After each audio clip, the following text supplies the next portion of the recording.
안녕하십니까. 어브월 군스토리 CK입니다. 이번 시간에는 자대 배치 시리즈 17번째 시간으로 7성부대 7사단 신병교육대를 수료하면 어디로 자대 배치될까에 대해서 이야기해 보겠습니다. 7사단 신병교육대를 수료하게 되면 자대 배치 받는 유형을 크게 세 가지로 구분할 수 있는데요. 첫 번째는 사단 내야부대나 직할부대로 가는 사단의 내부자원, 즉 자충자원들. 두 번째는 사단을 벗어나서 7사단의 직속 상급부대인 2군단의 예하부대나 직할부대들로 가는 자원들. 세 번째는 두 번째 2군단도 벗어나서 어디로 배치받을지 모르는 전국구 자원들. 이렇게 세 가지 유형으로 구분할 수 있습니다. 그럼 먼저 첫 번째 유형인 사단 내부 자원부터 한번 보시겠습니다. 유형에서 말씀드렸듯이 사단 내부 자원으로 분류가 되시면 사단의 예하부대나 직할부대들로 가시게 될 텐데요. 이 예하부대나 직할부대에는 어떤 부대들이 있는지 한번 보시겠습니다. 먼저 7사단의 부대들은 대부분 강원도 철원 및 화천군에 위치해 있고, 예하부대에는 보병여단 3개와 포병여단 1개가 있으며, 직할부대에는 수색대대, 공병대대, 전차대대를 비롯해서 13개 정도의 직할부대들이 있습니다. 좀 더 세부적으로 보시면 예하부대 중에 보병여단 3개는 3, 5, 8여단으로서 2개 여단은 GOP 대대가 속해 있는 GOP 여단이고, 1개 여단은 GOP 여단을 지원하는 예비 여단이 되겠습니다. 그리고 각 여단별로도 1, 2, 3대대 이렇게 3개의 보병대대를 가지고 있고, 여단본부와 군수지원대대까지 해서 각 여단들의 예하부대들이 편성되어 있겠습니다. 그래서 이 각 여단들로 분류가 되신다면 이 예하부대들 중에 어딘가로 배치가 되실 것이고, 그리고 전방 GOP 사단이다 보니 이 GOP 대대로의 배치가 걱정되시는 분들이 있으실 텐데요. 이 GOP 대대와 예비 대대들 간에는 장단점이 다 있고, 신교대에서 차출을 당하더라도 GOP 부대는 거부하면 안 갈 수 있는 부대니까요. 끌려갈까봐 너무 걱정은 하지 마시기 바랍니다. 그렇다고 GOP가 못 갈 곳도 아니지만요. 참고로 GOP 부대의 대표적인 장단점 몇 가지만 보시면, 장점으로는 전인원 24시간 근무만 서다 보니까 힘든 훈련이 거의 없다. 또 몇 개월 동안 출타를 못하거나 일반 부대보다 출타 주기가 정상적이지 않다 보니 월급을 많이 모을 수 있다. 잘 못 나가지만 한 번에 나가는 휴가가 길다. 이 정도 대표적으로 둘 수 있고, 단점은 연속적인 주야 근무로 인한 생체 리듬 저하, 또 개인차가 있겠지만 일반 부대에 비해 출타를 자주 못하는 답답함, 그리고 특히 강원도 쪽 GOP 부대들은 지형이 매우 험하다 등 이 정도를 단점으로 들 수 있겠습니다. 그리고 예비 대대와 예비 여단들은 보편적인 일반 부대들과 비슷하게 생활들을 하기 때문에 훈련은 많겠지만 평일 주말 모두 출타가 가능하며 일과 시간 이후 자유시간을 통해 자기개발 여건도 보장이 잘 되는 부대들이겠습니다. 다음 예하부대 중에 포병여단으로 배치가 되신다면 하나육, 56, 57, 637 포병대대 여단본부 중에 한 개 부대로 배치가 되실 것이며, GOP 여단과 GOP 대대를 뒤에서 화력 지원하기 위해 포 쏘는 훈련을 많이 하시게 되실 것입니다. 다음은 7사단의 직할부대들로 배치가 되신다면, 먼저 수색대대. 수색대대는 아시는 분들은 아시겠지만 DMZ 수색을 주로 하는 부대로서 사단에서 가장 위험한 임무를 맡고 있는 부대 중에 하나죠. 이 수색대대는 무작위로 선발되는 게 아니고 신교대에서 엄격한 측정 및 면접을 통해 가는 부대이기 때문에 생각이 없으신 분들은 차출되셔도 거부할 수 있는 부대고요. 다음 공병대대. 공병대대는 지뢰 철조망과 같은 장애물 설치 및 제거, 예하부대의 지형적인 애로사항을 극복할 수 있도록 지원하는 부대이고, 전차대대는 신속한 기동성과 포병의 버금가는 화력을 가진 부대로서 때로는 보병부대 뒤에서, 때로는 보병부대와 혼합되어 보병부대의 공격력을 상승시키는 역할을 하는 부대이며, 정보통신대대는 유무선 통신 지원, 보급수송대대는 병참 수송병과 관련 부대로서 예하부대를 보급품, 차량 등으로 지원하는 부대고, 화생방 지원대는 화학, 생물학, 방사능 전에 대비하는 부대이며, 정비대대는 병기병과 관련 각종 장비들을 보급 및 수리하는 역할을 하는 부대고, 방공중대는 하늘을 방어하는 대공방어 부대가 되겠습니다. 이 공병대대부터 방공중대까지 말씀드린 직할부대들은 해당 병과의 기술행정병 합격자들도 주로 배치를 받겠지만, 일반 전투병들도 신규대 수료 후 후투기를 받고 배치받을 수도 있다는 점 참고하시기 바랍니다. 다음 군사경찰대는 구 헌병병과로 사단 장병들의 각종 사고 예방 및 처리를 담당하고, 의무근무대는 장병들의 건강을 책임지는 부대로서 이 군사경찰 의무대는 대부분 관련 전공 및 특기병들이 선발돼서 배치가 되겠습니다. 다음 본부근무대는 주로 사단 참모부 행정병들과 사단 부지를 경비하고 관리하는 일반병들이 함께 생활하는 부대로서 기술행정병으로 7사단에 배치받으시거나 무작위 및 면접으로 배치된 일반병들이 갈 수 있는 직할대고요. 신규대 수료 후 신병들이 자대 배치 받기 전에 임시로 데리고 있는 곳이라고 할 수 있는 보충중대의 기간병으로도 무작위 배치될 수 있겠습니다. 그리고 신교대는 예비여단의 한 개 대대가 신교대 역할을 하고 있고, 훈련병 생활 시 조교나 기간병으로 선발되어 배치받으실 수 있겠습니다. 그리고 보통 사단 내 어디로 많이 분류되냐라고 물어보시는 분들이 있는데, 이건 대답이 좀 어려울 수 있는 게, 예를 들어 몇 달 뒤에 어떤 여단이 또는 어떤 대대가 전역자가 많을 수도 있고 또 반대로 거의 없을 수도 있습니다. 그러면 그 예상되는 공석 소요에 따라 각 부대마다 인원 소요 신청을 상급부대 인사계통으로 하는 것이기 때문에 신교대 훈련병 매 기수마다 각 부대로 배치받는 인원의 비율이 항상 다를 수 있습니다. 하지만 아무래도 직할 부대보다 예하 부대들이 편제 인원도 많고 전투력의 공백을 채우는데 더 우선인 경우가 많기 때문에 여단이나 대대로 가는 인원이 직할 부대들로 가는 인원보다 더 많다고 보셔야 될 것 같습니다. 그래서 입소하실 때부터 난 예하 여단의 전투대대 어디론가 가겠지라고 생각하고 계시는 게 심적으로 좋지 않을까 싶습니다. 이렇게 사단 예하 부대나 직할 부대들로 가실 수 있고요. 다음은 두 번째 유형, 신교대 수료 후 사단의 직속 상급 부대인 2군단의 예하 부대 및 직하여 부대들로 가신다 그러면 어떤 부대들로 배치될 수 있는지 한번 보시겠습니다. 먼저 2군단의 대부분의 부대들은 강원도 춘천시에 위치해 있고, 예하 부대에는 2포병여단, 3기갑여단 등 7개 부대가 있으며, 직하여 부대로는 특공연대, 정보통신단 등 10개 부대가 있겠습니다.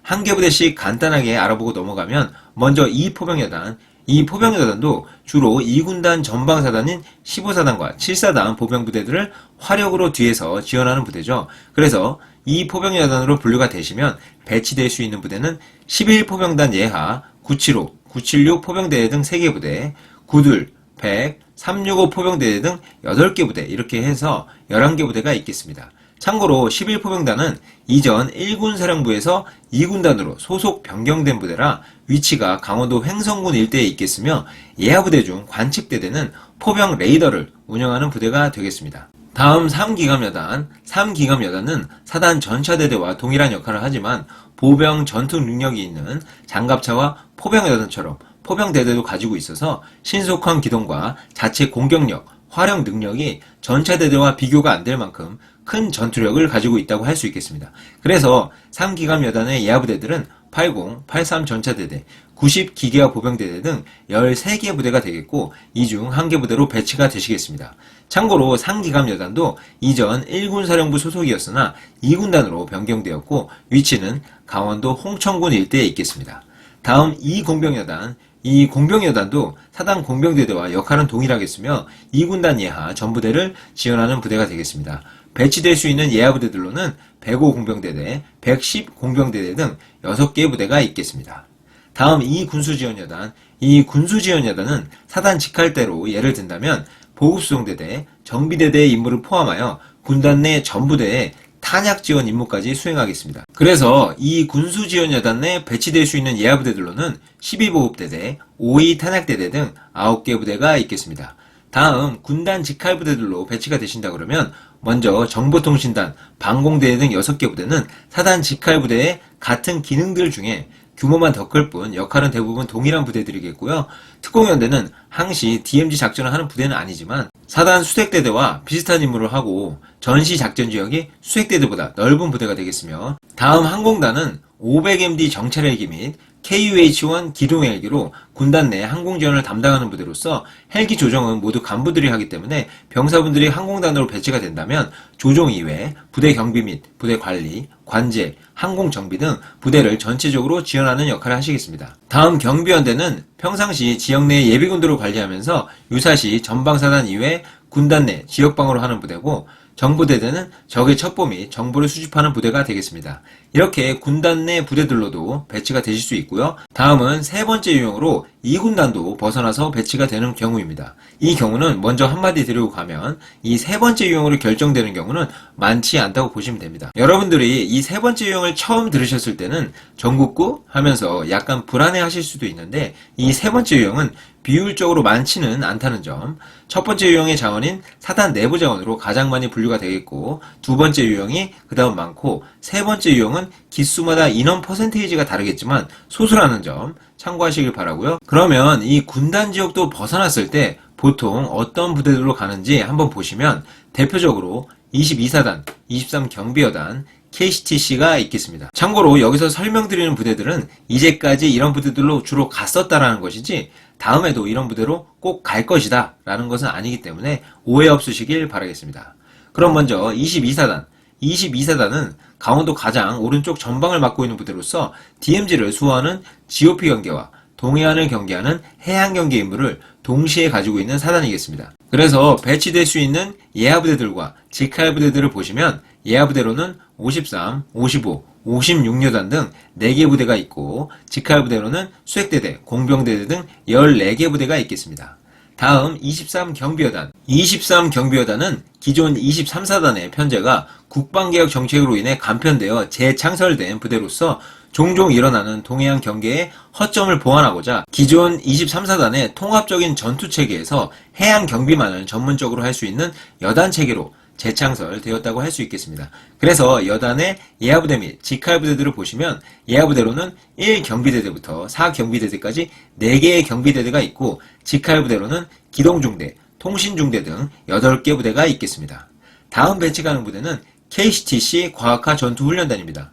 KCTC는 강원도 인제군에 위치해 있고 전군의 모든 전투부대들이 주기적으로 방문하여 몸과 장비에 마일즈 장비를 착용하고 실전과 같은 훈련을 하는 부대로서 총이나 포에 달린 마일즈 장비로 사격을 하여 상대방이 센서에 맞게 되면 그 상대방이 착용하고 있는 센서 화면에 사망 및 중상, 경상, 파괴 등의 메시지가 표시됨으로써 실제 전장과 비슷한 훈련을 할 수 있도록 하는 부대입니다. 그래서 이 KCTC 안에 배치될 수 있는 조직 편성을 간단히 보시면 훈련통제본부와 전문대항군여단, 근무지원대대 이렇게 세 가지로 나눌 수 있습니다. 먼저 훈련통제본부는 일반 부대의 참모부 행정병들처럼 본부 운영요원은 거의가 간부들이기 때문에 통제본부로 배치가 되신다면 행정병으로 간부들의 보조 역할을 주로 하실 것이고 전문 대항군 여단은 매번 과학화 훈련에 입소하는 부대들에 대해 적군의 역할을 해주는 부대로서 이 대항군 부대도 입소하는 부대들에게 훈련간 패배하면 안 되기 때문에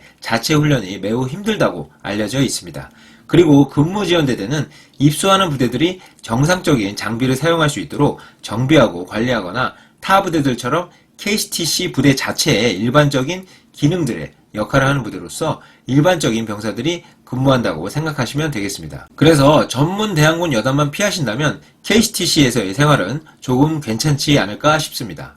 자, 이렇게 전국구 자원까지 해서 7사단 신규대에 수료하면 어디로 자대 배치 받을까에 대해서 얘기를 드려봤는데요. 좀 도움이 되셨는지 모르겠습니다. 생각해보면 당연히 입대 예정자분들의 입장에서는 자대 배치가 굉장히 걱정이 되는 부분이지만 이 군생활이라는 게 인생도 마찬가지고요. 아무리 부대 임무나 훈련이 편하고 부대가 도시에 위치해 있다고 해도 같이 생활하는 사람들을 잘못 만나면 군생활이 그렇게 힘들 수가 없습니다. 그렇기 때문에 어느 지역, 어느 부대로 배치받고 싶다는 너무 간절한 기대, 염원 같은 거는 하지 마시고 좋은 간부, 좋은 선후임, 좋은 동료들 만나기를 가장 먼저 염원하시길 바라겠습니다. 그러면 군생활 시간도 엄청 빨리 갈 겁니다. 요즘 군대도 옛날 군대가 아니기 때문에 당연히 좋은 분들 많이 만나게 될 테니까요. 너무 걱정하지 마시고 긍정적인 생각으로 파이팅 하시기 바랍니다. 자, 그럼 오늘 영상이 입대 예정자분들께 조금이나마 도움이 되셨길 바라면서 오늘 영상 여기서 마치도록 하겠습니다. 영상 끝까지 시청해주셔서 감사하고요. 다음 시간에 다른 신교대 내용으로 다시 찾아뵙도록 하겠습니다. 감사합니다. 시케!